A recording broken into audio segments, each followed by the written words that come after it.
Do we have to dress up for this hangout? No. Hi, folks. I'm Dan McDermott, and we are getting ready to start my first top-of-the-hour news hangout. And we're running late, so it's not really the top of the hour. But what are you going to do, you know? Anyway, we're going to do 3 news stories. We're going to talk about Tupac Shakur. We're going to talk about the Supreme Court weighing in on what's called the right of or first sale doctrine. I'll explain what that is. And the third topic, I don't remember. Netflix complaining about net neutrality with Comcast. And that's a really interesting thing. So as we start each topic, I will post them in the comments with a link as we go, in theory.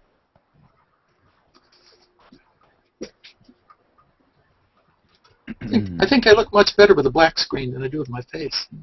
I got a whole new look for Justin. Let me post the Justin Player.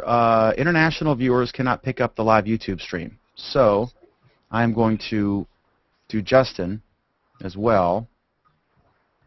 Let me start that one up. Or I think that's going now. Let me pause the playback. And let me see here. Let me open up Google Docs, get the first topic. Did you see the topic list, Harold? I shared it with the... I just saw the invite. I haven't clicked on anything else yet. I'll bring it up. All right, I'll bring... it's not on the normal topic list location. I'm going to get ready to post it. You know, what I was suggesting that you do is that we basically, like all the other broadcasts that you do, is you have an archive of all the things so people can go and click on them. So, in other words, right now, you know how we put everything on one list? Yes. Yeah, every single broadcast, you should make an archive of that particular broadcast and put it in a Google Doc, you know, just as a separate Google Doc. So people can go look up and click on the links, because that's what I want to do. Everything we talk about, I like to click on the links. You know. That's what I do. Under the YouTube player and in the post, I always put all the topics with the links. Okay. And, yeah. So obviously, you have an archive directory that we could go to. That'd be good. Yeah. And it won't let me post a comment on my page. Yeah. And nor will it allow me to look at all the comments. I'm the only person who can't see. What the heck? This is crazy. I'm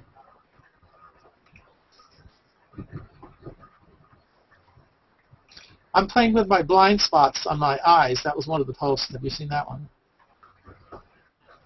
I hit post and nothing happens. Are you able to comment on the YouTube player? Let's see.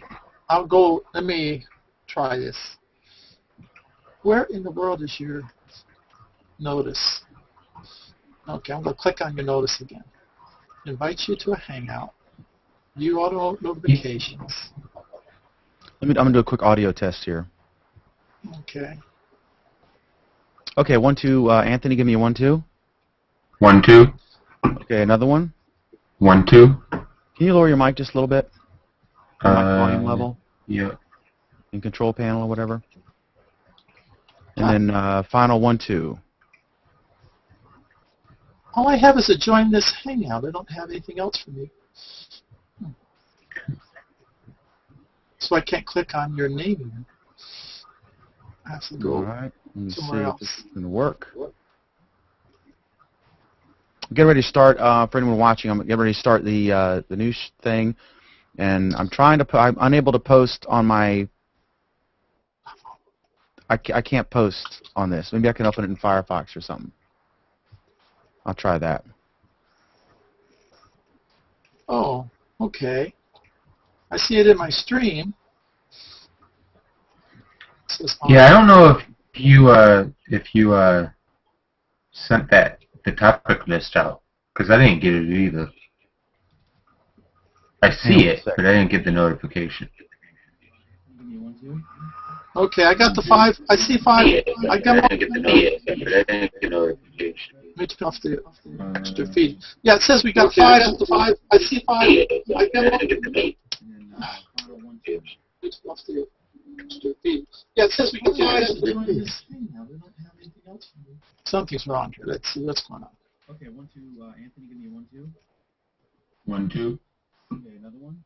Okay. 1, 2. All right. How many feeds do I have? Let's see if my YouTube. For anyone watching, I apologize. I'm trying to figure out how to comment on the YouTube channel. I can't. It won't allow me to post. I type a comment in, I click post it, and it won't. That's strange. This is weird. And Archer is on fire about the first topic. Is the volume of my mic still too high? It's okay. That's one of the complaints we've gotten is not about you, but just the lack of compression. Okay, so I have this, let's see, update automatically. Yeah, Chris, I see you saying, You get my post? it won't allow me to post a comment in Firefox or Chrome. You're looking. No. Are you on the YouTube place where it says live comments? Is that what you're trying to post? Yeah, on the top right. I'm trying to post the first topic, and it won't allow me to. Also, I'm the only person who doesn't have the view all the comments option. So this sucks. That's weird. Ghetto. Okay. Well, I guess I'll have to not post the comments. Huh. Oh, because there's a... Oh, my gosh. It won't allow me to put a link in there. That's the problem. Oh, you can put comment but not a link. Wow. Even on your own thing. You mean if I tried to put a link, it wouldn't work? Correct. Oh, okay. Let me try to put in the URL. Copy. Well, copy Can the you URL. can you edit the description? Oh yeah. Or the, If I put in a URL, it says error. Try again. Mine just does nothing. Oh. Huh. Okay, so anyway. All right, well, what I'm going to do is... Oh. Okay, let me put the link in my... Yeah, I can't find your topic list. Where it's... Sorry. Go back to my list.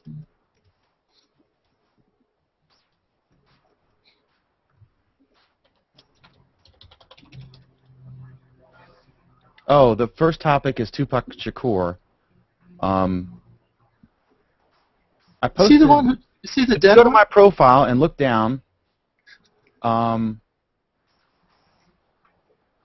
say top of the hour news hangout, and there's the 3 stories right there. It was 7:14 p.m. right on my profile. I posted it publicly, and I shared it with, oh, you know what I didn't do? I shared it, but I didn't notify. That's what I I'm didn't do. clicking on this link. It's still loading. Nothing's happening. Oh, here, finally, it's loading. Okay. It's taking forever to load that link. Weird. Okay. Well, I'm going to go ahead and The start topic and link. try it.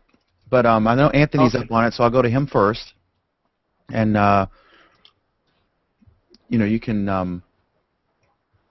kind of catch up as we go. Here we go.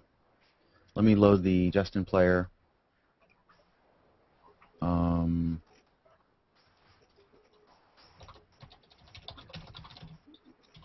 It says topic for April 5th. You got to take these old topics off and just keep the current one on. You and Anthony are together on that. Here's the Hangout for Yeah. international viewers. Okay, April 20th. I'm trying to find which date is this. well, that's for just the Friday night show. It's not for this particular one. If you go to my The profile, document one. Harold, Well, where's the... go to my profile and look for the post from 7:14 p.m. where I list the topics, Okay. and you'll see Okay. what I'm talking about. Okay. Yeah, because I thought you put it in the chat room. Yeah, that was the problem. Okay, cool. Yeah, I forgot that you can't put a link in YouTube even on your own video, which is odd at best. Okay. Justin.tv/me.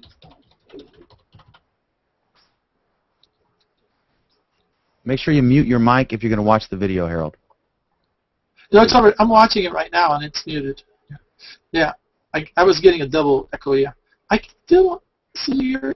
I see the Hangout here, but I don't see any links to anything. I'm in your stream. At 7:14 p.m., I have a post saying I'm going to do this, and here are the 3 stories I'm going to talk about. Way back 7:14. Yeah. Okay, I didn't go back that far. 7:14.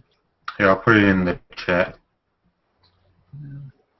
Oh, okay. Danny Robertson. All right.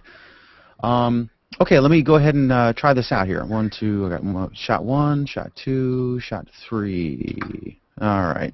Oh, Let's do it. I got my glasses on and a black background to differentiate from my stylish Google Plus Look Week. Everybody set? Ready, Anthony? You're first. Yes, we're ready. All right, here we go. All right.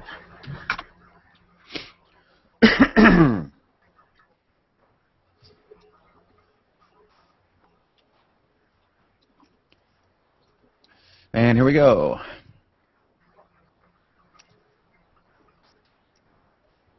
Hi, I'm Dan McDermott. This is a pilot for a new kind of Hangout. I'm going to call it Top of the Hour Hangout, although we're running late, so it's not really the top of the hour, but you get the idea. Hangouts can go on for quite a while and cover a lot of ground. Often there will be a topic list, but it can kind of be a hassle to locate the start of the discussion that you're interested in because you usually aren't told where in the video that part begins. So, by starting at the top of the hour, I can easily post in the comments the time mark and the time mark and the topic title so folks can hone in on that portion of the show. In theory, we're having some difficulties making it work. I have a list of topics to guide us, but we're certainly flexible. The point here is for all of us to have a fun time and hopefully learn something, especially when it is a point of view that we haven't yet considered. So here we go with the very first top of the hour hangout on the news. First up, the Wall Street Journal is reporting that Dr. Dre is planning to take a holographic version of Tupac Shakur on tour soon. Created in part by movie director James Cameron's visual production company Digital Domain, Tupac 2.0 made his debut performance over the weekend at the Coachella Valley Music and Arts Festival in Indio, California. According to the Los Angeles Times, the capacity crowd reportedly went silent with shock when Shakur appeared to rise from the stage, shout a profanity-filled version of What's Up Coachella, and then join headliners Snoop Dogg and Dr. Dre for 2 songs. Personally, it kind of freaked me out a bit, but I thought it was awesome, and I've watched it about 5 times. This sort of thing isn't new. We all remember watching Natalie Cole sing alongside her deceased father. A Japanese hologram has been singing with a live band and charting hits since 2010. And then there was the unfortunate holographic appearance of will.i.am on CNN's election night coverage in 2008. No, we won't go there. Apparently, Shakur's mother saw the performance and thought it was absolutely fantastic. But what do you think? I'll start with Anthony Klauser, who's in Rochester, New York. Anthony, is this the beginning of a wave of holographic concert appearances, do you think? You know, I think if they can do it right, you mentioned the 2010 CNN elections where they tried to do what they were calling a hologram, which, I mean, first of all, that was nothing like a hologram. This was a lot closer, if not a hologram. But if they can do it well, which they did a pretty good job of, you know, making it look like he was actually there, you know, in 3 dimensions as opposed to like on CNN where it was only in, you know, straight on. The only issue that I saw with this hologram performance of Tupac is sometimes he would float across the stage like he was on a treadmill or something. So I think they need to get down, you know, his movement, the hologram's movement, a little bit better. But I think it's an interesting concept. Harold, it's a lot. I mean, imagine if you could be in multiple places, you know, like Times Square. I mean, what if they could have people in different venues, or of course the posthumous performances like this. I just think it's fascinating, and I don't know if you've seen that video of the Japanese anime artist, and it started out as I guess a cartoon, and then they recorded songs and with this computerized voice. So it's fascinating. I mean, I guess in a way she lives because she is completely a computer creation. It's not old footage of you know, an artist who's died, and her voice is computer generated. So it's almost like it's it is a live concert, and the band is live with it. But we were all shocked, and I thought it was almost like an April Fool's joke. But this is really crazy, isn't it? They've really come a long way since Unforgettable with Nat King Cole and his daughter doing that performance. What were your thoughts on this? Well, yeah, you also have all those commercials where they have Lucy and Desi talking, and things they put on there. But what's really everybody's talking about is what if they get Michael Jackson and Elvis Presley? What about the copyright rules? How does this work? Do they have to pay Michael Jackson? Anybody who's dead? Who do they pay if they make these people up and have them do that? That's the big talk on all this about is how they're going to handle the money-wise for making up these people and showing them. Well, don't all these people have estates? I know that Michael Jackson definitely has an estate. And in this case, they actually asked the mother and said, can we do this? And they got, or I guess she liked it or whatever, but I guess she's in control of his estate. So that's an interesting thing. I don't know. I mean, would you go, if you think of your favorite artist, like let's say you're a huge Beatles fan and just almost have a religious zeal, as ironic as it might be, for John Lennon, and if you could go to a John Lennon concert where he was on the stage with a band, and I mean it's fake, but it's sort of like going to a movie, right, Anthony? When you go to a movie, it's not real, but you can still suspend reality, and it's like being there. Right. So, it's entertainment after all, isn't it? Yeah, it perpetuates the image that Elvis is still alive.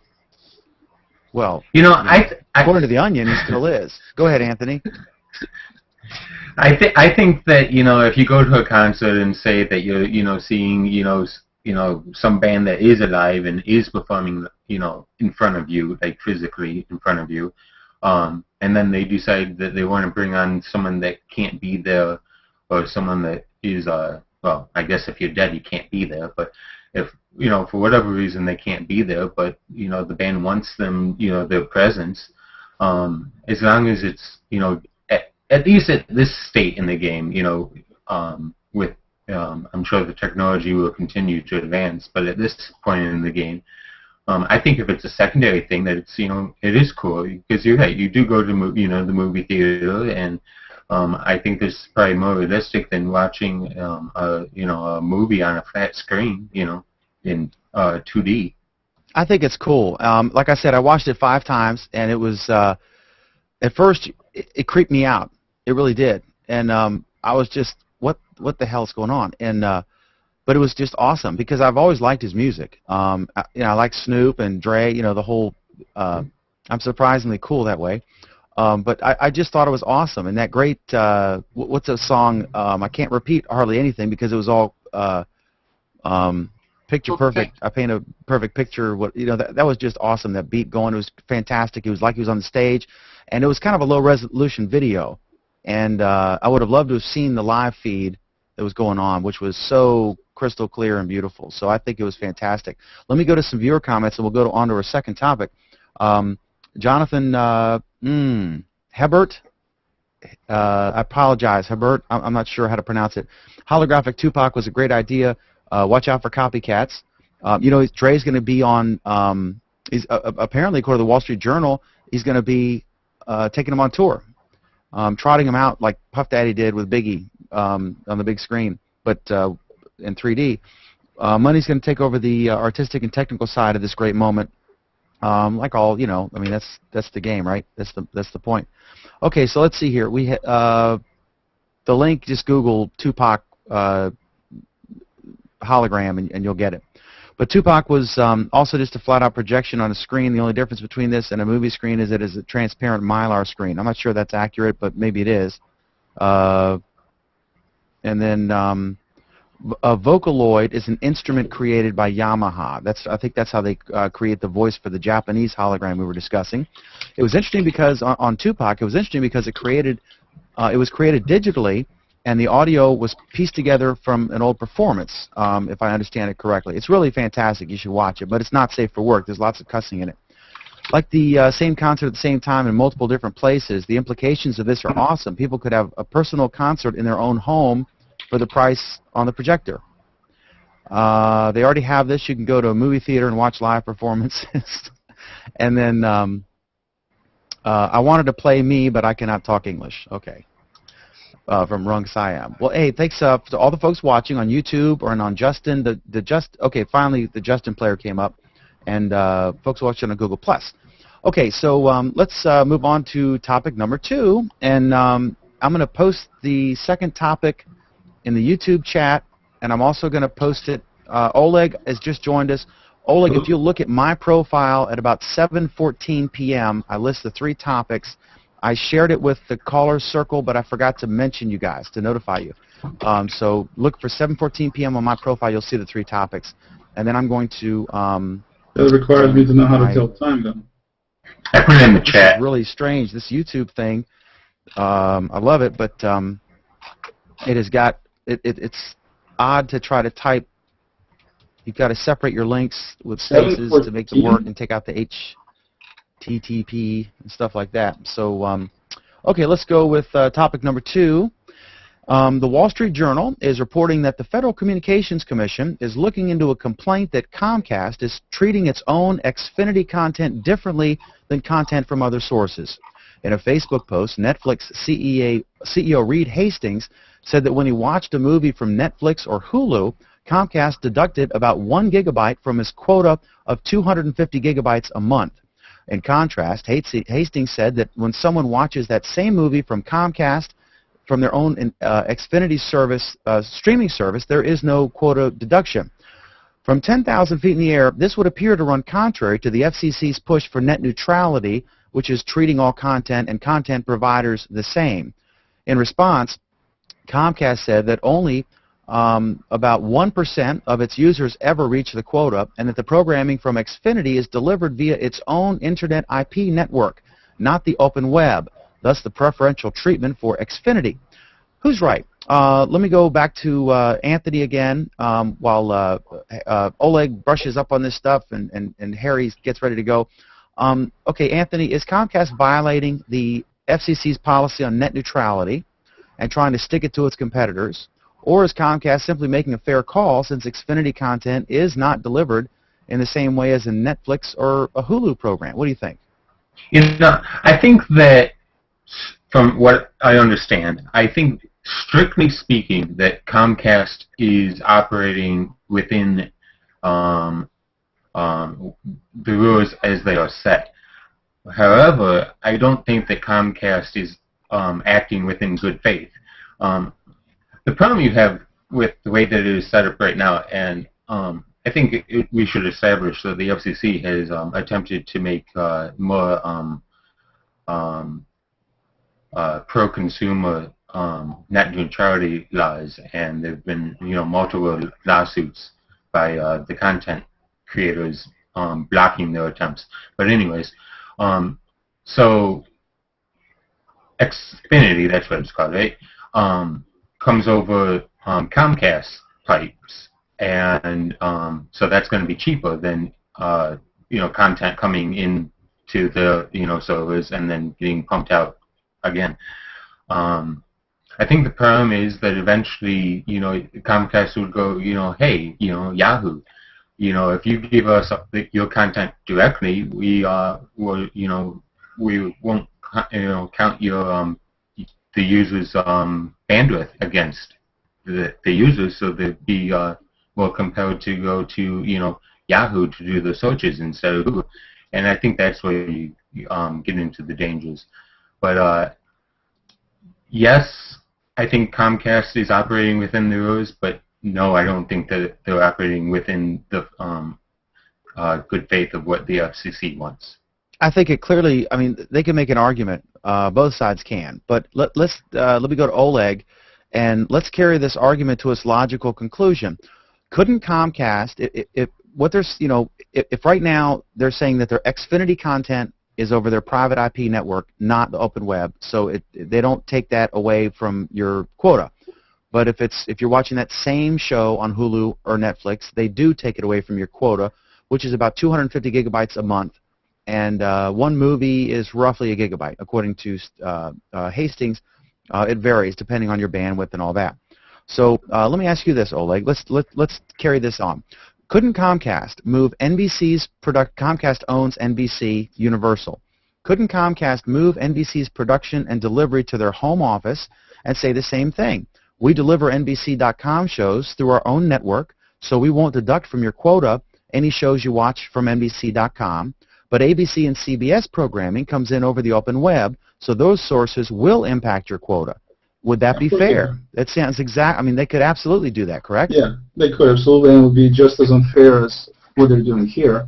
I think. I mean, it should. I mean, this whole idea with them having their own pipes and everything else. I mean, I personally think it's the wrong approach to the thing. I mean, it for consumers, it's definitely not in the interest of consumers, and it's also not a very fair competition because if you look at other cable companies, or if you take Verizon or anybody else. They may not be in position, based on current situation, to have the same pipes. So they get penalized basically for not having major infrastructure where they invested what Comcast invested over time and companies bought everything else. So yeah, my personal feeling, and it's just my personal feeling, is that I don't think it's fair that they're doing it this way. And I think it should be an equal playing field for all the companies to use the internet as, if it's cheaper for them to have their pipes, that's great. But I think everybody should be charging the same kind of approach or using the same approach, in my view. Harold, let me go to you and say, here's the way I see it. In general, we want competition. We want companies to make money for their shareholders. If a company buys another company and they can do things more efficiently or whatever, that's great. People should have the right to do that. The difference here is, like with the NBC thing, when Comcast bought NBC, a lot of the concern was these television stations there are only so many. There's only so much spectrum out there for these broadcast television stations. They get their licenses free. They have a maintenance fee, but it's a few $1,000s, and it's worth millions and millions of dollars. So they get to broadcast for free over the air, and there's only a few allowed per area. So in that case, the government steps in, just like with electric utilities. The government can regulate electric utilities because it just doesn't make any sense for multiple companies to run electrical cables to your house. It's too expensive. So in the cases where you have a de facto monopoly or a semi-monopoly, like in broadcast television, then they do regulate things like this. Thus, the concerns about the purchase of NBC. Well, I see their point. I see Comcast's point, and I see Reed Hastings' point. It's not fair because he's discriminated against. And I see Comcast's point. Well, it's not over the open web. It's their own private network, so it doesn't affect their quota. And they said, to be fair, they said only 1% or less of the people are affected by the quota. What are your thoughts on this, Harold Carey? Well, it kind of reminds me of the situation when the internet first started up. It was owned by the government, and then Sprint and MCI bought the internet backbone from the government, and so they charged people for using that backbone. Now, who owns this backbone? If Comcast puts out a lot of money for this stuff, they're just trying to recoup their money. That's what I was thinking. Yeah, I think it's interesting, but I see both sides. It sucks for Netflix, but I see their point. And then Joshua Hughes, who's watching, in the Google Player, he's saying FCC gets in, or he says we all just need to start getting our internet from someone other than our cable company, if that's possible. The problem is that you still can't beat, fiber or copper wire to your house. Anyone who's compared streaming video or trying to use voice over IP over a Wi-Fi connection or any kind of wireless solution versus hardwired Ethernet cable can tell you that. So we'll see how this progresses. But there's definitely some other choices. I mean, you have satellite. I have one of my clients is a resort in Idaho, and they have a bunch of different kind of like cottage homes. And they use satellite internet provider, and it actually works fairly well. So I mean, there's definitely other choices. It's just those are the main big players, and that's why you can't just go on. It's not like you have hundreds of people you can buy internet from. There's usually a handful of those, if at that, depending which area you're in. So it's nice to say that it would be nice to just forget the cable companies. It's not realistic for a lot of people because they don't have anything else. So either they go dial-up or they go with cable, and so. it's a big deal, and we've said before, I feel horrible for these builders who have built these homes. They can't sell them because they're in a dial-up only area. I mean, Right. in this day and age, can you imagine you own 6 houses, and you bought the land, you inherited the land, 20 years ago, and you built these houses, and you're trying to move them, and without internet, I wouldn't even consider moving. But Right. Exactly. Comcast, and dial-up is also basically it's a little bit better than nothing, but it's not that much better in today's world in terms of having dial-up. Yeah, it's really nice where I live here in I just moved from Springfield, Utah. I'm up in Idaho now, but we put in a fiber optic. We were the only city in the United States that had the whole city wired for fiber optic, and now everybody in the city gets 100 megabit connections, fiber optic for the whole city. Incredible. Okay, let me move on. Third topic here, Wired is reporting that they had a good story about it. We've heard it from multiple sources. Wired is saying that the Supreme Court has agreed to decide the global reach of U.S. copyright law. Now, this is really interesting. It's a case testing whether an overseas purchaser of a copyrighted work may resell it in the United States without the copyright holder's permission.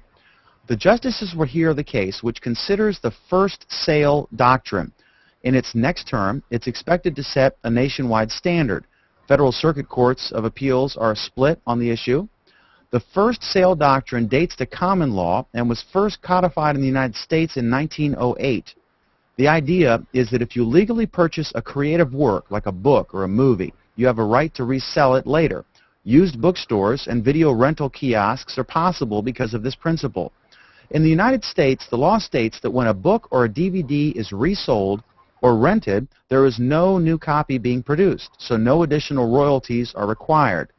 But in some other countries, including and also in the European Union, there is no such principle, and an artist is entitled to a royalty each time the work is transferred. In a previous Supreme Court case, Costco was sued by a watch manufacturer for selling their products without authorization.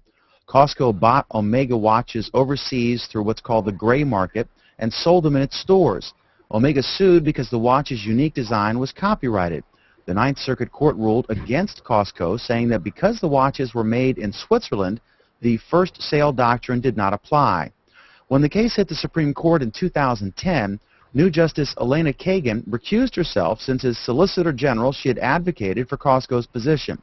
For its part, Costco says that this policy would encourage manufacturers to leave the United States and move their factories out of the country so they could have complete control over distribution and redistribution.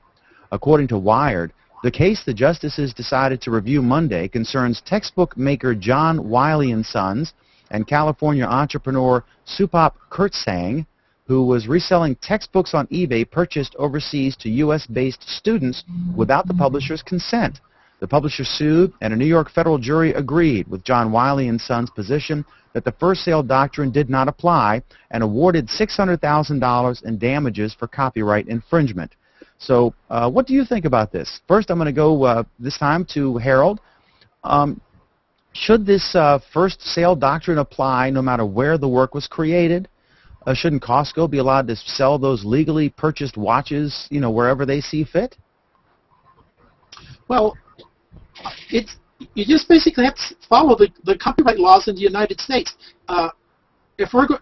Otherwise, like you said, then your point is everybody would just move out of the country and break all the laws if they weren't effective to everybody. Everybody follow the same laws. So I would go with the company to follow the laws of their individual country if it's being sold in that country. Okay, let me go to Anthony. Anthony, in Europe, the idea is that the creator of a work should be compensated every time someone gets that work for the first time. Does that seem fair, or is it one of these crazy European ideas? What do you think, Anthony? I mean, as an American, it seems, well, very foreign to me, that European countries would charge, the consumer every single time that it traded hands. The way it is right now in the United States, the law is that you buy it once and then you can sell it, not pay any more to the company that originally created it, because they're not putting any more effort into creating it. I would say that Costco should be able to buy the watches over in Europe and bring them over at their expense to the United States, and sell them as they see fit. What I'm going to do, So, yeah. let me go to Harold next, because I know Oleg will have the most entertaining response, since he's always entertaining, and he lives in Kirkland, Washington, where, of course, Costco is based. That's not the case they're dealing with, but this is really an interesting question here, because we respect foreign laws, in certain circumstances, depending on what the country is. But Harold, what do you think about this? This is a really interesting issue here. Well, I'm a book producer myself, and so I'm writing books and stuff like this. And then if I produce a book, and I'm really concerned about, if I put this book out and I'm charging a certain amount of money, what if anybody who can make a copy of that book in another country can start selling it to my clients in here? Is that the particular case of the way it would work? If somebody just copies my book that I've printed and start selling it to my same customers, because they're overseas, they won't get arrested for that? Well, it's not arrested; it's a civil matter. But yeah. the thing is this: it's you can go to a used bookstore, because the whole notion is that the author of the book and the publishing company earns their money when they sell the book. John Grisham gets his royalty, and everyone gets paid. And then if you later decide you've read it and you want to give it to someone, you want to give it to your mom to read and recommend, or if you, for whatever reason, you want to, transfer it, you're not producing a second copy of the book. You're just giving the original to someone else. And so in the United States, that first sale doctrine means that you're allowed to do that. And that's how we can have a red box kiosk, a used bookstore, GameStop, things like that. But in Europe, the European Union, in certain cases, every time something is transferred, it has to, they have to compensate the copyright holders. So it is really interesting. Let me go to Oleg for the final thoughts on this issue. Just to give a disclaimer here, you're a Costco fan. You live in Kirkland, Washington, where Costco is based. And you're probably not a big fan of crazy European laws, like no used bookstores or however this impacts them over there. Whatever the case may be. What are your thoughts, Oleg? My thoughts are that each country has its own rules and its own way of how they handle business. Obviously, because we're such a connected society now, then you wind up. I mean, in the old days it wouldn't be that big of a deal, but now because everything is connected, people do trade, electronically and digitally and things like that. It kind of blurs the lines a little bit. But I still think that we have the laws of the United States, and in my view, those are the laws that everybody in the United States should be adhering to. Now, when you're talking about being able to buy some of these watches on the gray market, are you talking about real stuff, or are you talking about fake stuff? Were they real Omega ones? Okay. In this case, they were real Omegas, and they bought them overseas, but they were not an authorized distributor. And the way that Costco was sued,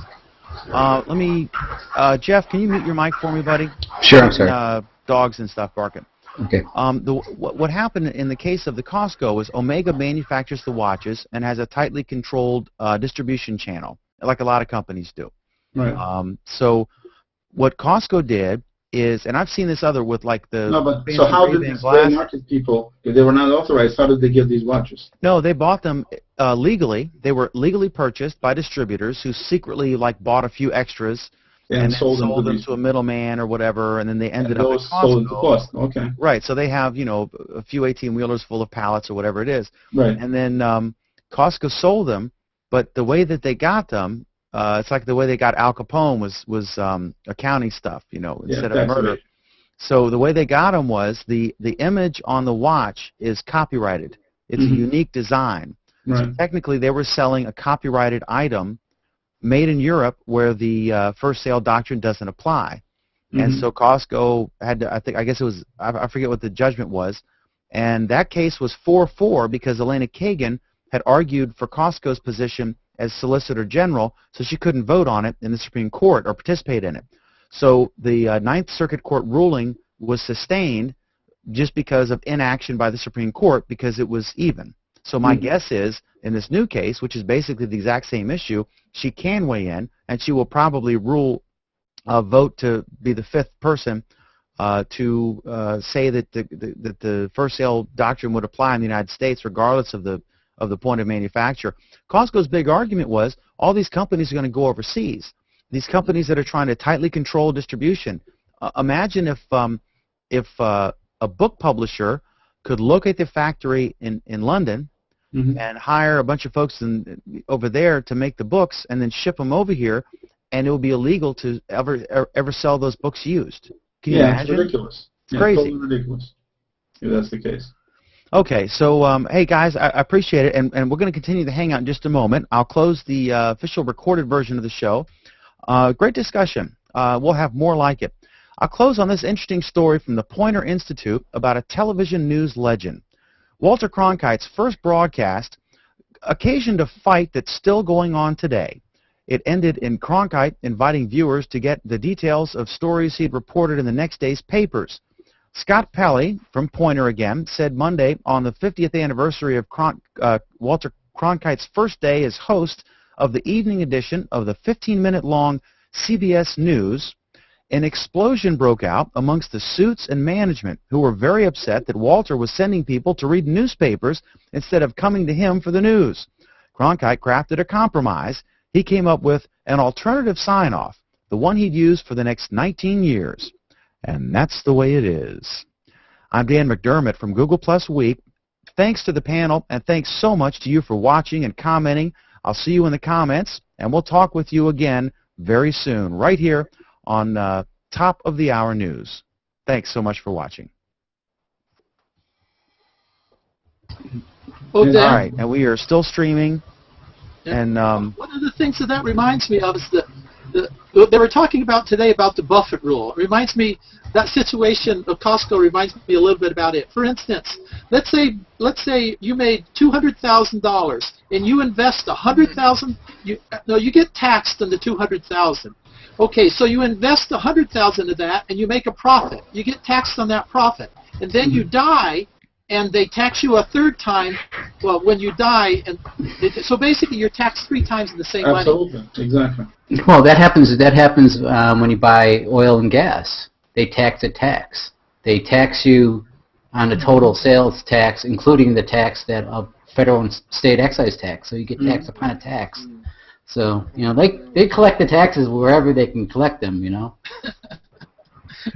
No, the Buffett rule. The thing that's silly about the Buffett rule, what Republicans are doing, so that was ridiculous. I don't know how nobody's catching it and saying anything.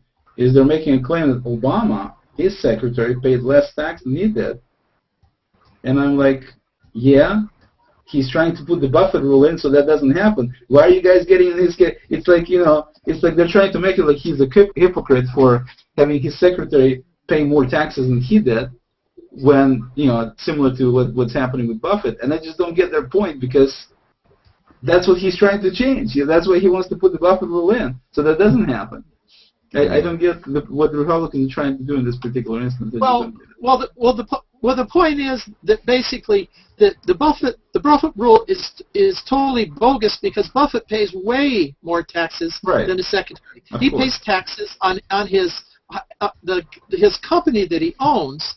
He has to pay tremendous amount more taxes on that. It's just that on his personal income tax, where he gets personal income, he pays a certain tax. He pays a different tax on his profit from his businesses.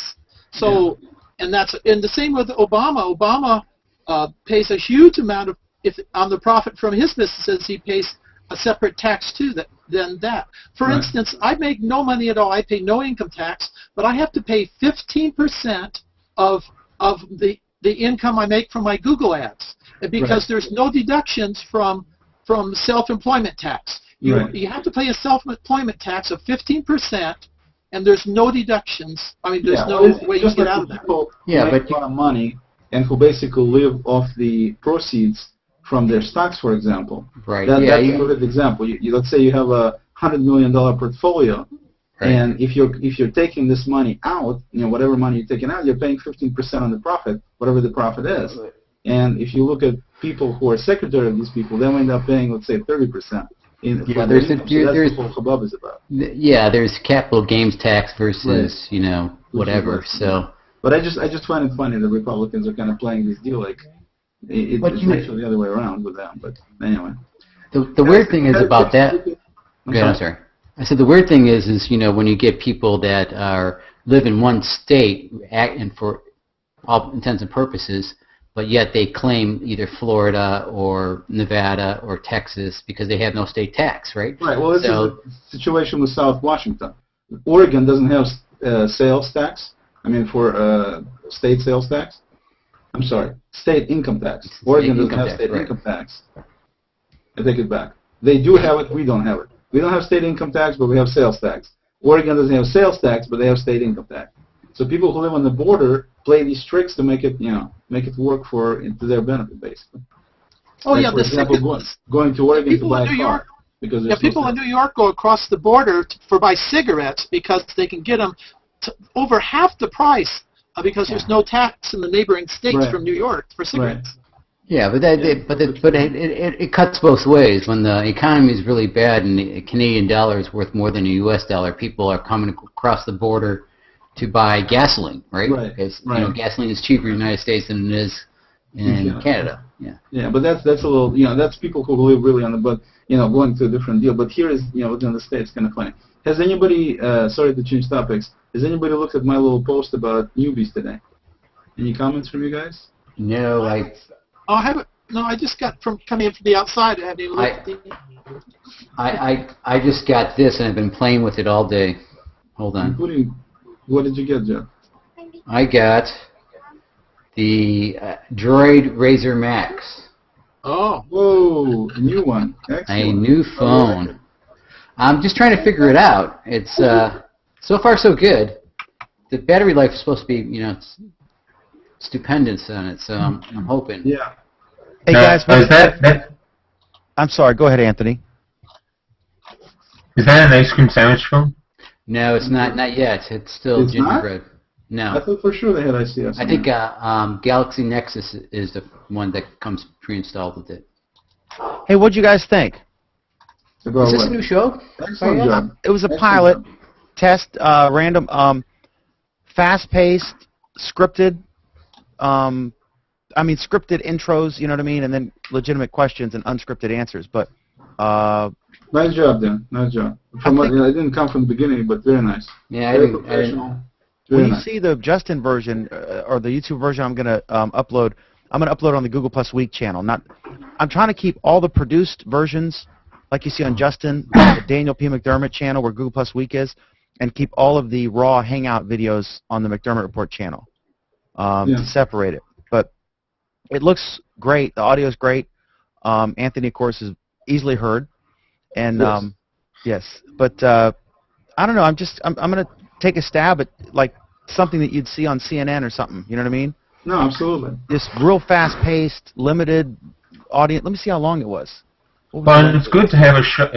It's probably was like 35, 40 minutes, right? Well, it was 30 minutes and 40 seconds. 30:43.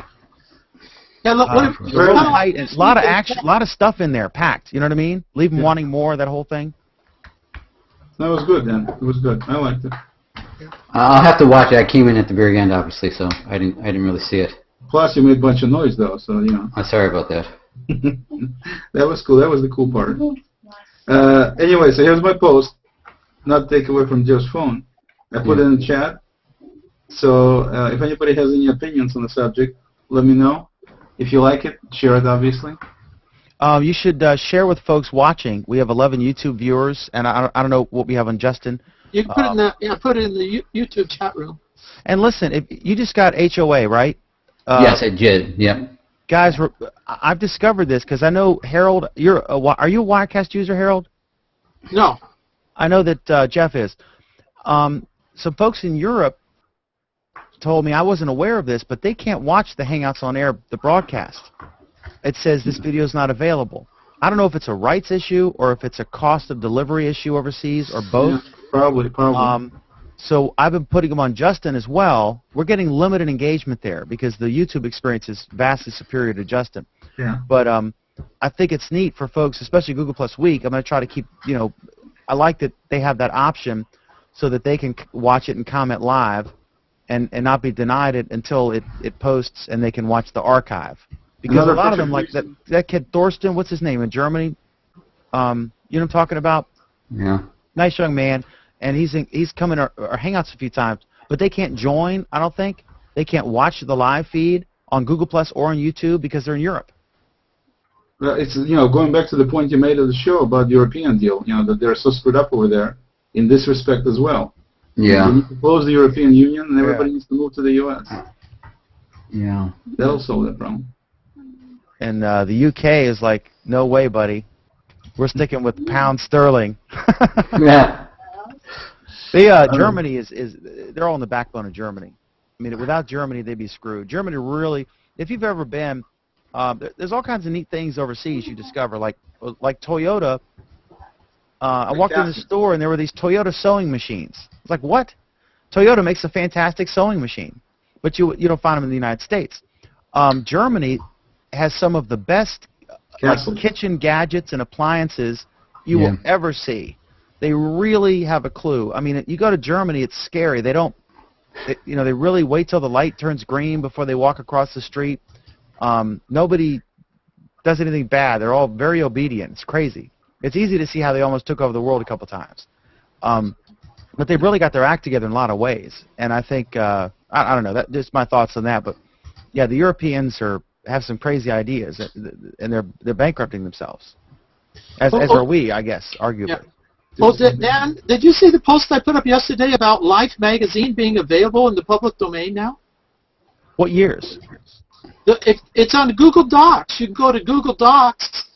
If you go to Google Docs now, just open a Google document and click on search, and you can search Life magazine and I pulled up all actors and actresses. I did a post on it yesterday. The Google Docs now has Life magazine search in it, and you can use all those pictures and everything in Life magazine. Why is it in Google Documents, though? I mean, well, you just go to strange. you have to go to Google Docs and you hit add a picture, and you'll see it says Life magazine. Oh, okay. Yeah. I thought you Guys, keep the conversation going for folks watching. I've got a technical issue. I'm trying to upload the show, and I've got to concentrate on this, so I'm going to turn the volume down. I'm just going to put in a little quick deal I read today. It was very useful. Yeah. I'm going to leave, actually.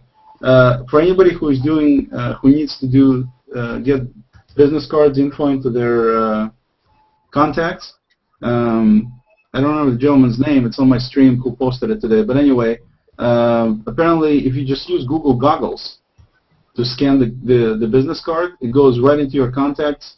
Very, very slick, very convenient, and so it's kind of for a lot of people. A lot of people collect business cards and they don't know what to do with them. They carry all these books and pages and this and that, just a major hassle. This way, it's very nice, goes right into your contacts, and very convenient.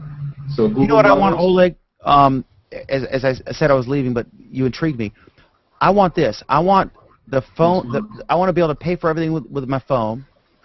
And there's sometimes when you're in Lowe's, like you go to Walmart and you'll buy a bag of chips and stuff. It's personal, right? And then there's other times when you buy stuff for your business that you can claim on your taxes. Right. I wish I could just. I hate that you pay with your credit card and then you got a few days later you're like, oh, which transaction was this? I can't wait for the phone thing to happen because it's going to totally elevate this 1970s level technology we have now with paying for items at stores, and we'll be able to swipe with your phone or however it works, and then as you're walking out the store with your cart, it'll say, is this business or personal? Write a brief description of the item, and it's all integrated in QuickBooks or whatever. That would be so helpable. Yeah, I don't think it's coming anytime soon now. So they're saying that was one of the stories I considered for tonight. The whole the ability and the whole scanning thing. The next thing they're doing is they've got these RFID things. They're going to have it in every product.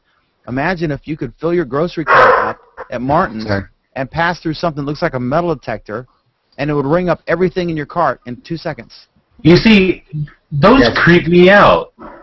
I mean, Yeah. Worse than like, the obviously, You guys have no, no, I gotta run. But See you, Oleg. Take care, buddy. Yeah, I have to go. I have to go visit my wife for a couple hours every night. So I'll see you guys too. All right. She gets 2 hours. We Okay. get 22. Guys, talk for a sec. Let me see what's wrong here. I'm listening though. I just Yeah, I wouldn't want that thing with the automatically deduct it from my cart. I want to know what's there first. but yeah, I mean, like it. They get it wrong so much. Obviously, Go ahead. like obviously, it hasn't been implemented by anyone, at least no one major yet. But like I'm afraid that what the hell is going on? All right, but I'm going through a checkout, and I'm so close to the guy next to me, either behind me or in the next checkout over that like my things are going to get crossed between and end up with paying for his items, the person behind me's items, or I'm sure that either they're trying to figure this out and won't roll it out until they can fix it, or but it kind of it's strange, and like at the same time you go through the checkout, and I don't know, it just seems, and like I work at Wegmans, obviously. I mean, Right. that. Right. And they'll probably be one of the first people, major companies to implement it, because that's I do think they'll be one of the first major companies along with Walmart to implement it, and it definitely has me intrigued, but I guess until Hold on. Crazy dog. I guess you have the same problem I have.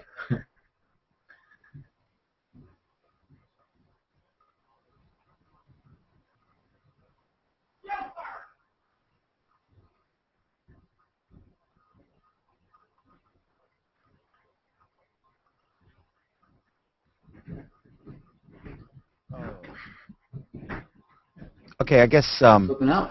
Flipping out. let's look at the comments here on the YouTube channel and Google Plus. I guess the only place I can use it right now is Walgreens Buy Me from ES Wallace 2001. I haven't used it anywhere. I haven't been able to, so I don't know how well it does. And then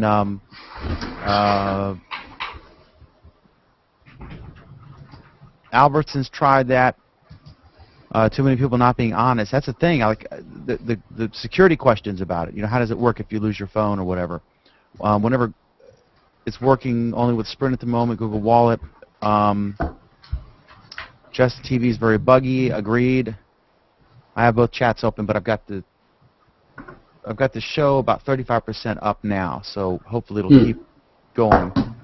And then we haven't got a single comment in Justin. I don't know how many people are watching there. And then did you guys hear about YouTube getting Google Plus integration with comments? I'm curious what your thoughts are on that, guys. And we'll go to that in a second. I lived on the music thing. This reminds me when Garth Brooks wanted to stop the sale of his CDs in used shops since he didn't make any money off the second sale. And he said, I lived in Texas, and that did not have a state tax, and I moved to Arizona that does. So, guys, why don't you have a little chat about Google Plus comments going to Facebook, or to, I'm sorry, oh my God, Google Plus comments going to YouTube, because I'm looking at these comments, and like on Google Plus you can mention people. I like both. They're different. For live video comments, the YouTube player is fantastic. Yeah, I'm gonna much better than the Google Plus comments, I think. And Dan, when I get when I start doing the on air, what are some suggestions would you say for comments? Would I, do you want to use your own IRC chat? Would you like the YouTube? It's hard. I will address that in 1 second. I'm looking. Tell me what you. Let me read a couple more here, and then I'm checking on this upload over here. And then, oh wow, someone says I'm sexy. Cool, thanks. Oh, hey, Get her yeah, some yeah. Google glasses because she obviously needs a new prescription. Joshua Hughes, we wanted to start getting our Archer says, watch for a short bit on Justin and your mic was uncharacteristically weak, half the volume of everyone else. I think they were higher. I'm trying to work without being overmodulated. That's my big fear. You can always turn it up, but if it's overmodulated, you can't turn it down. It sounds like crap. So I'm working on that, Archer. Maybe I can compress it some and make it better that way because this board will do that. So, okay, tell me what your thoughts are about Google Plus comments on YouTube, and I'll be back in 30 seconds. And hopefully Anthony can weigh in too, about Google Plus comment integration with YouTube. Jeez. Regrettably, Anthony, you're going to carry this because I haven't used it, so...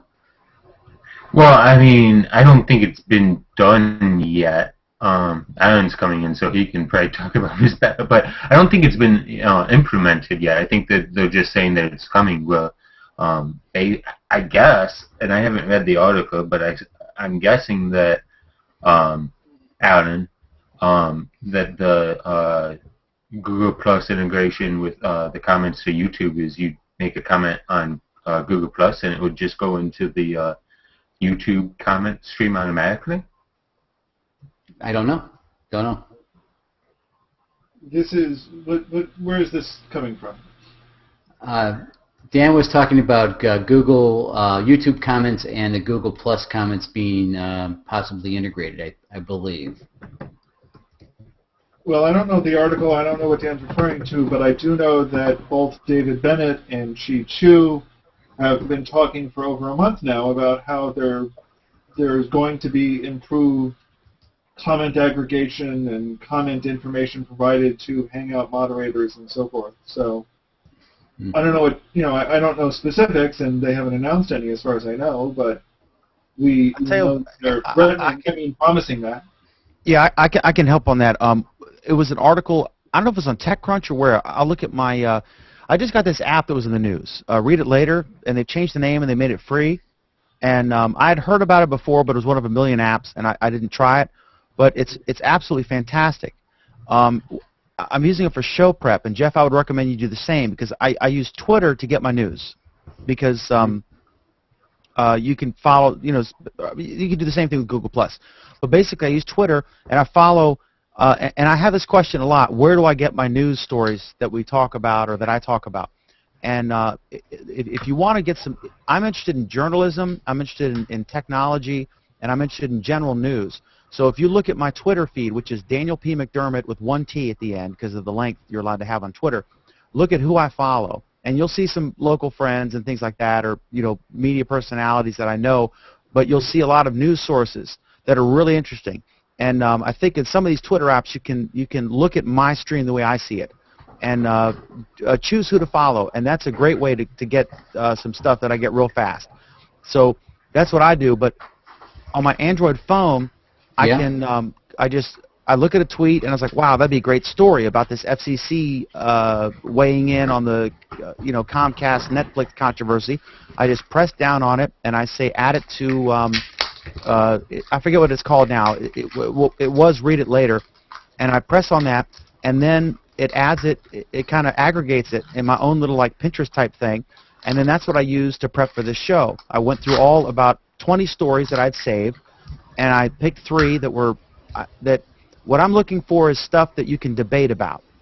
Like Netflix CEO says that it's wrong for them to not count Xfinity content against your quota, but they count Hulu and Netflix.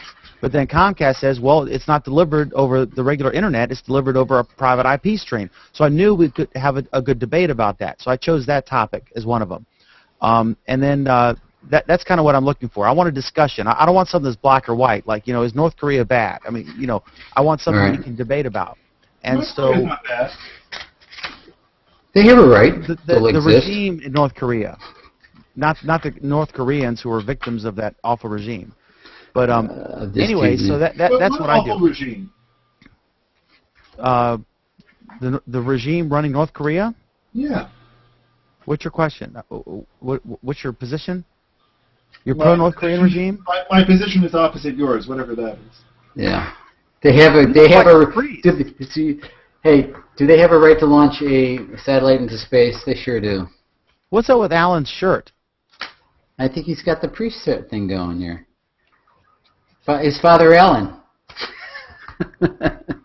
If Steve Martin were here, he'd say Do I you need look to like... go put a tie on? Okay, let me go find a- that tie. Dominy. No, the pale virgin priest look is coming back. Yeah. I'm stoked. That's a Steve Martin line from a movie. I was brought up Catholic and confirmed and all that stuff, and I'm not criticizing Catholics in any way. Anyway, yeah. So that's a great app. Whatever it's called now, it was Read It Later, and it's free and it's awesome for capturing stuff on the fly. And then when you get back to your computer and you want to compile a show or something, you can use it for that. And that's what I did today for the show tonight. So now, if you have multiple channels, say on your YouTube, right? Mm-hmm. How do you decide which one that goes to? When you Well, broadcast? I have two versions, as you know. I have the version. I have the produced fancy version with graphics and stuff, and then I have the raw Hangout version. If you're watching this Hangout, then it's the raw version, the behind-the-scenes look at what I'm using as a tool to bring shots in to produce, a web television show, right? So I have my McDermott Report YouTube channel, which is the domain or the Gmail address that I used to set up Google+. No, but see, on YouTube, you have the ability of having multiple channels under one email. So how do you determine which one goes to which channel when you broadcast? I don't know that. I don't know that. Maybe Anthony or Alan could answer that question. I only have one. I always have to log out and log back in. I didn't know you could do that. Yeah, because you have, I mean, for example, I have rvtraveltv.com, right? So that's my YouTube channel, but that is from my Gmail account, and you can have you can create multiple channels on your because I uploaded some videos to YouTube, right? And I get absolutely no subscribers, no views on it because I drive everyone to my site, and I just thought I'd just toss this out there at one point.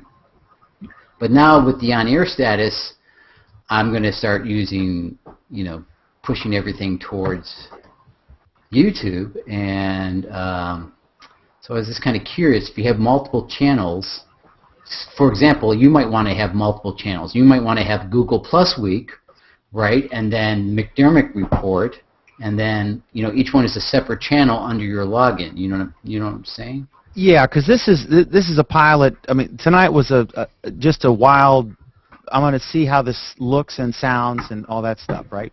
Right. So that was a test. So I guess when you hit broadcast, it just goes to YouTube somewhere. I have to test it tomorrow, I guess. Yeah. Let me get look at a couple comments here from the YouTube channel. Actually, can I break in real quick about a YouTube comment? Go ahead. And I don't know how to say it. What his name is, but he was saying in regards to the Life magazine that Harold was talking about.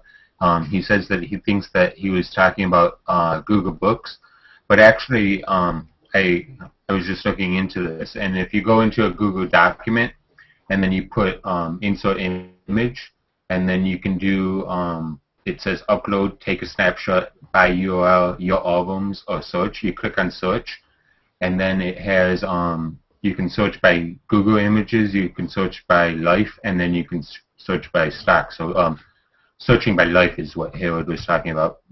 So it's insert an image via search, via Life magazine, and then you do your search in regards to that. Okay, I'm looking here. I see. Dan, you're really hard to hear. Yeah. Apologies, I'm trying to figure it out.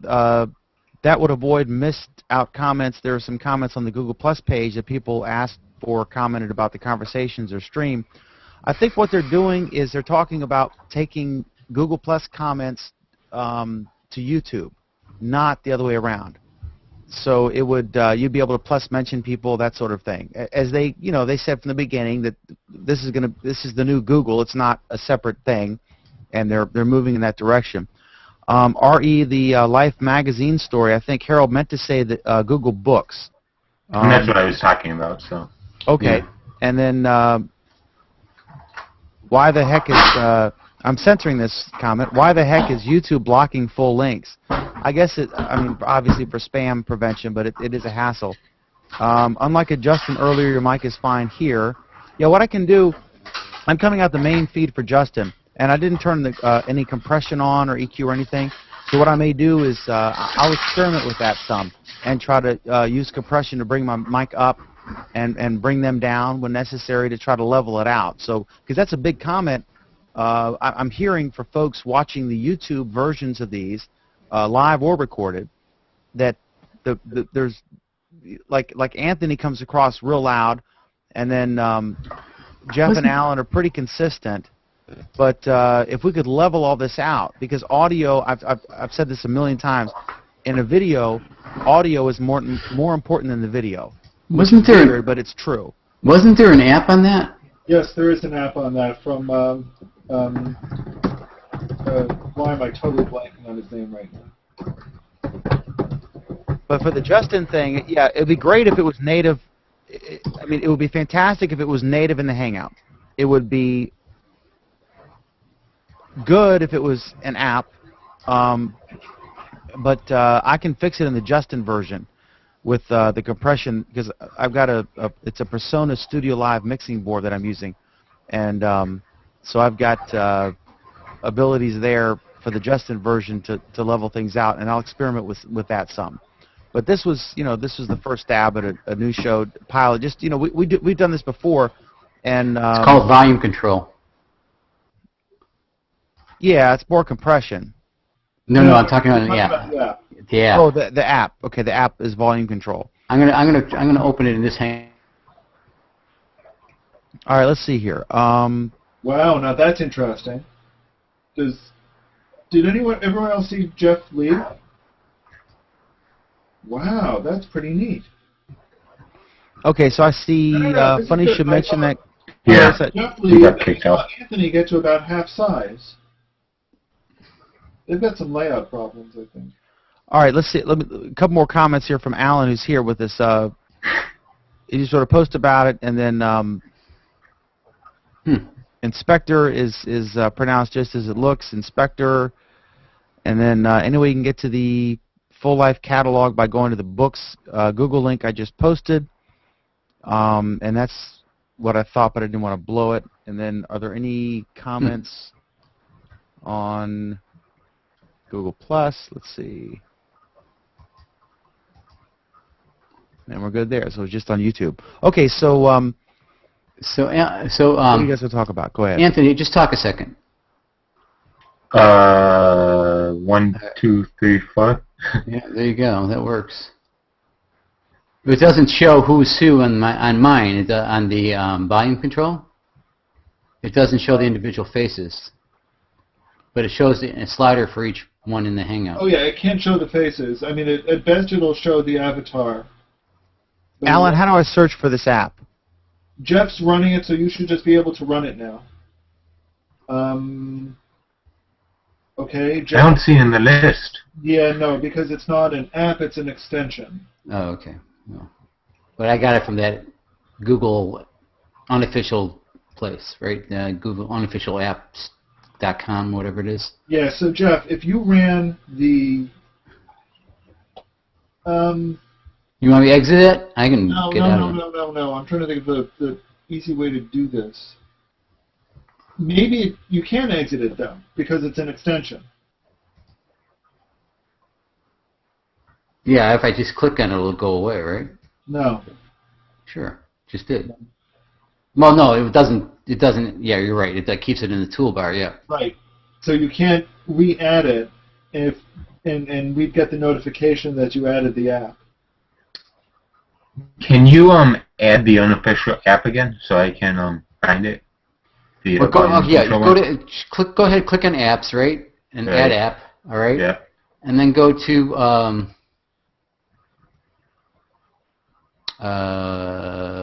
recent. Click on recent. I did recent. Yes, Yeah. but you clicked on recent because you've used it recently. If he And has, then go to Hangout, unofficial Hangout directory, unofficial Yeah. app directory. I don't have it in my recent because Okay, I've I'll never add it to started this it. Hangout. Okay. right, so Yeah. he needs to rerun it so he can add it. So there it is. You should see it now, right? Yeah. Yep. Thank you. All right. And then it's called volume slider or volume whatever. You see it? Well, I will eventually when it decides to play nice. Come on.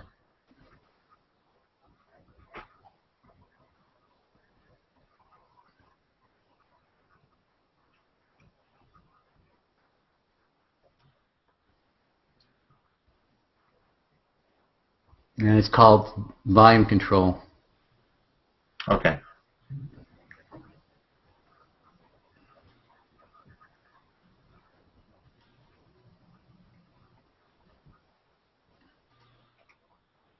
Yeah, I'm hoping if this week I'll be able to buy that Ars Technica 2100.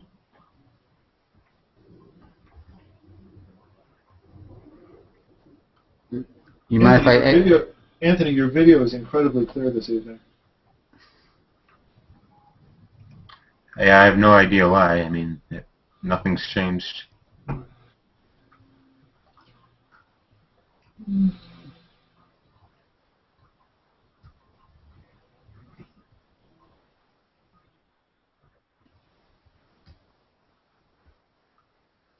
Good. Well, I guess if you were, Dan, if you had to do a show and you had to dial everyone in, on your stream, that's one way to do it. Well, what we really need is to start getting some of these together and provide the all-in-one Hangout control room app. And any decade now, I'll get around to writing it.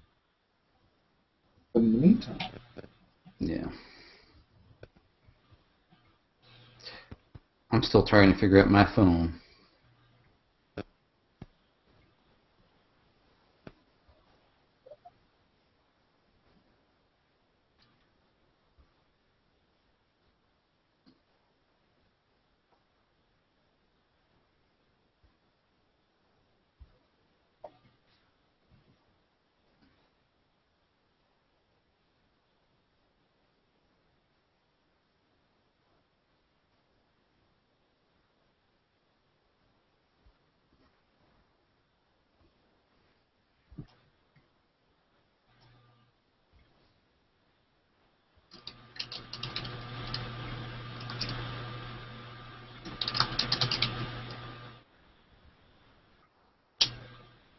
Kicks you out when you install an It's extension killing me.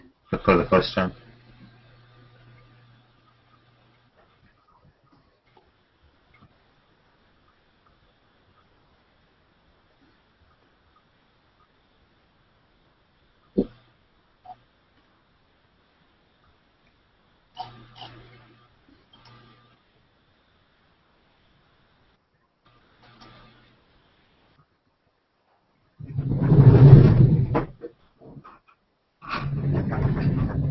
Yeah, that doesn't. No. You think that's better with the light off or with it on?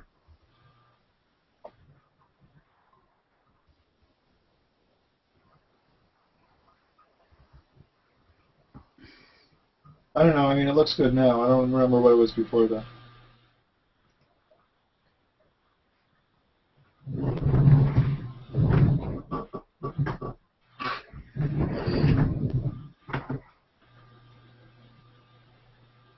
A little better with it on, I think.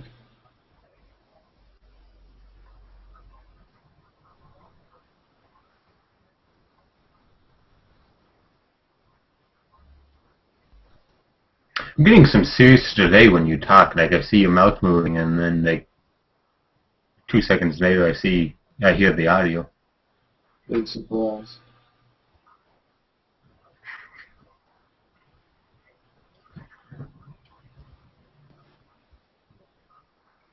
Not adding it.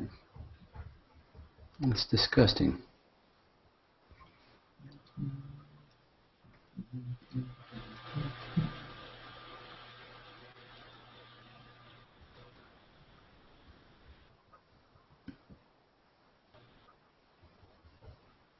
Okay.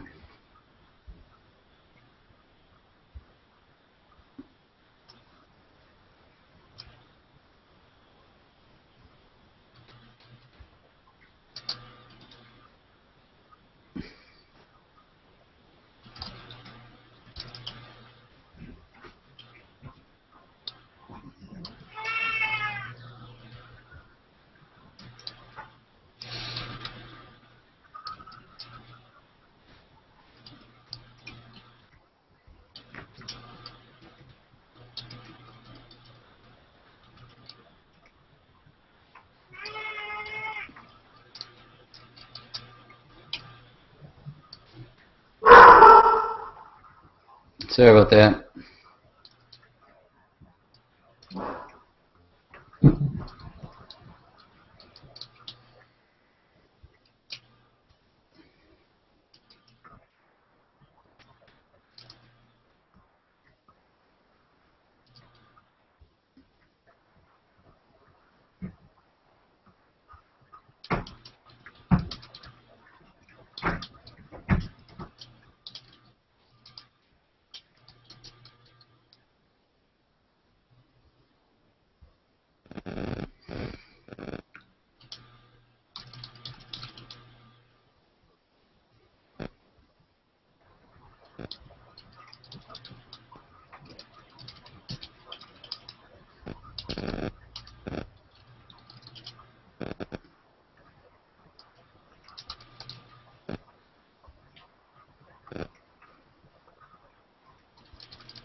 Shit.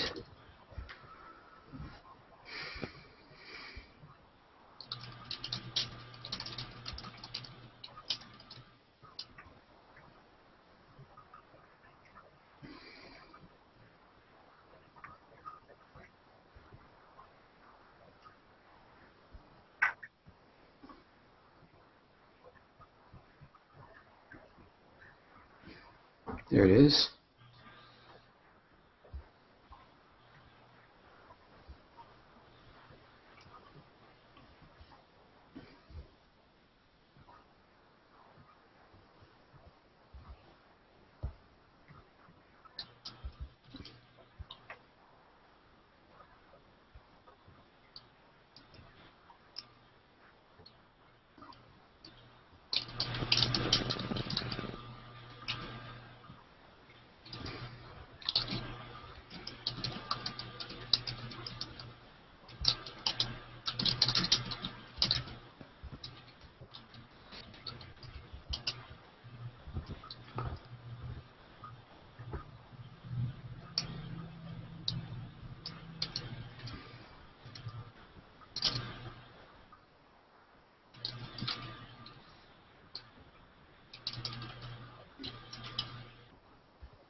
Hmm.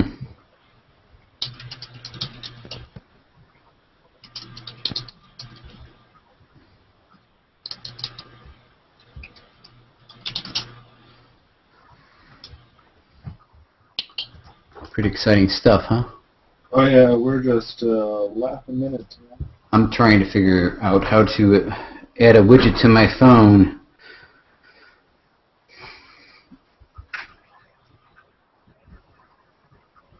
Why won't me change it? That is the question. Settings. No.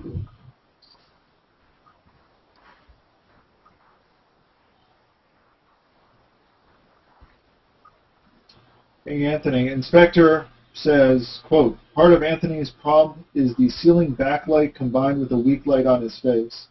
I'd agree, except for the fact that when you turn the backlight off, it looked even worse. Yeah, and I mean, yeah, I don't know. I don't know if the solution is to get another one of these 3-tier lights that I have shining on my face, or... Well, I think shining the light on your face is an improvement. I mean, that's kind of what I've been trying to do here, but I just get so much glare on my glasses that it... I think that's from your computer screen more than anything else. It is. But if I turned off the... I mean, that's what it looks like if I don't have my my desk light on. Yeah, that's off on the computer screen. Yeah. And I've used the light from my computer screen for various effects before. You see, it's kind of strange because I'm looking at Dan's now, but he's not looking at the camera, so he has a little bit, and Jeff has it, and you have it, and Sarik has it, but I don't think I have it. I don't know where your monitor is compared to your camera. And I don't know if you have an anti-glare lens. Yeah, what kind of? These are reading glasses. These aren't regular glasses, so they're not anti-glare or anything like that. And the anti-glare coating on my glasses has long ago worn off.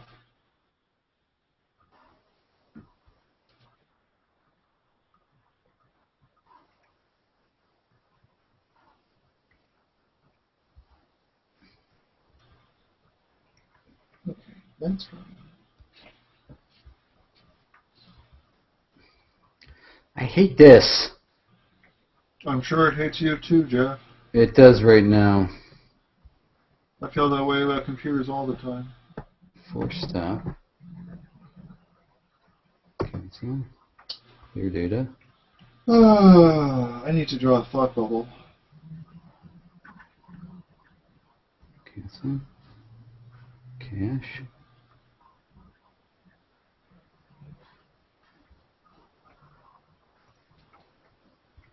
Alright. I need to take a break. I'll see you guys later. I gotta figure this thing out. All I'm doing is staring at this phone. I'm not even interacting. There's no engagement here. I'm in heavy phone mode. Good luck with your new show, Dan. I hope it works out. Let me know if you need any help. You can't hear us. Alright. See you guys later. Take care, Jeff. Bye, Jeff.